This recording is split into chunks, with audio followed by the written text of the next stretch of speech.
Oh, whoa. That was gnarly. Dude, that guy like hit a complete kicker. Ah, boom, boom, boom. Let's roll that again. Oh, that looked so bad. Oh my gosh. Well, if you don't want to do that, then stick around and watch this tutorial. I will show you how to seat bounce like a pro. And maybe afterwards, look down at the description. I got some new merchandise. The older I get, the faster I was. Oh my God, yes! All right, enough selling myself. Let's go.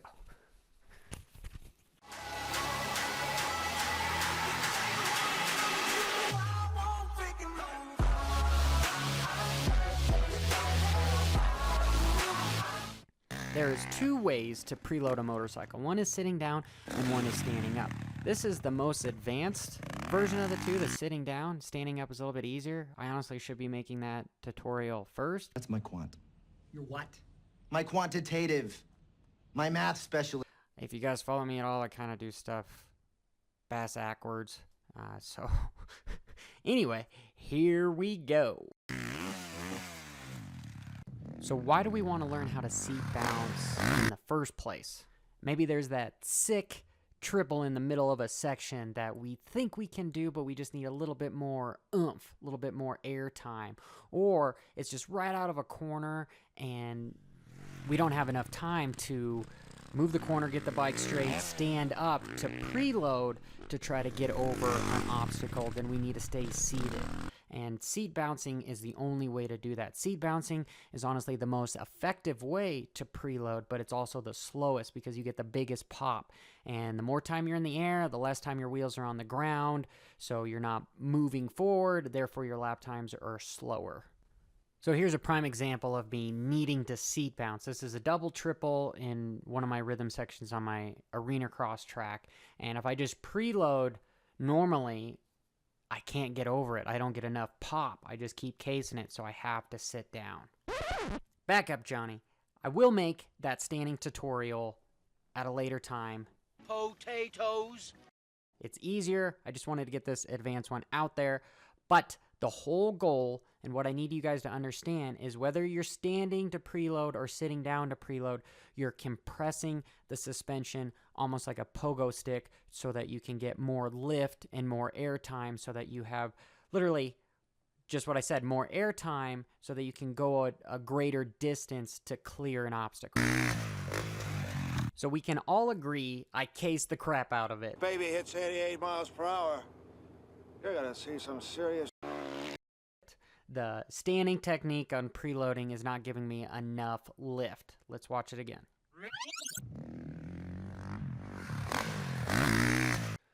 It can be so frustrating when you know you can make something, but you just can't get over it.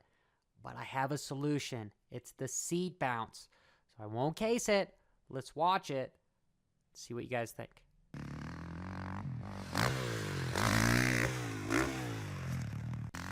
So let's watch it in slow-mo because it looked too easy. You can see I'm transitioning, sitting down, and then I'm compressing, leaning back, standing up, and it gives me just that few extra inches of airtime so that I can make it and get over it without completely casing the crap out of it. So let's go over actually how to seat bounce. So I'm going to set up and I'm going to land sitting down.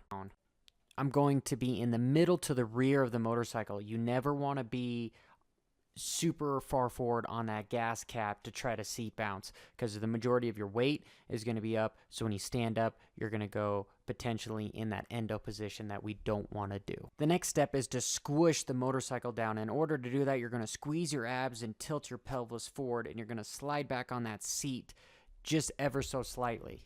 So I get this question a lot. What is the pelvic tilt and why do you do it when you seat bounce? Well, let me show you. Well, it has to deal with your pelvis, the midsection of your body. And when we're riding, we've got our butt out. It's kind of perked back, no pun intended. And at the bottom of a jump, we want to tilt our pelvis forward because it's going to create more downward force onto the rear end of the suspension to compress it more like that pogo stick so we can get more lift and clear the the obstacle. So I'm just going to get in the attack position. Then at the bottom of the jump, I'm going to tilt my pelvis forward, creating more downward pressure to help preload me so that I can stand up at the lip of the jump. Feel free to practice like me. You're probably going to look like an idiot like me, but this is the way to do it. So let's replay the clip so you can follow along. So I'm transitioning, I'm setting up, I'm going to sit down, I'm going to push down on the motorcycle, tilt my hips forward, squeeze my abs, and next is the most crucial part, is standing up, is getting that pop. So I'm going to stand up, but because my weight's on the back of the motorcycle, I'm going to keep my weight back there. I am not going to lean forward when I stand up, transitioning my weight forward over the motorcycle, because that's a prime way to set yourself up for failure and a lane on your head, aka the endo.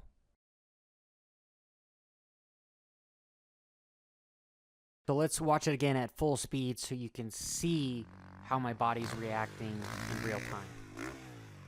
All right, let's move to another example.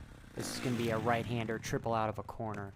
This one is really good because you can see at the bottom, I lean back and tilt my pelvis forward before the lip of the jump and I stand up.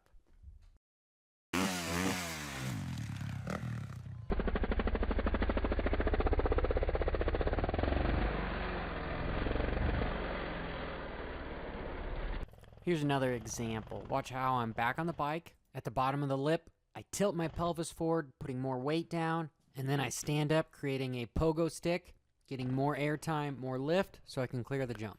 And when I say pelvic tilt, it's very subtle on the motorcycle. It's not near as dramatic as I did in the gym. I just wanted to let you guys know what the motion is in our body that we're doing in order to create the inertia and the force to successfully complete the seat reps. So as always, I hope this was helpful. This one actually took a little bit longer to make. I was surprised. But thank you for watching. If you like, please like. If you don't, there's a dislike button right there. You can find me on Instagram. And this is Johnny Hopper. Bye.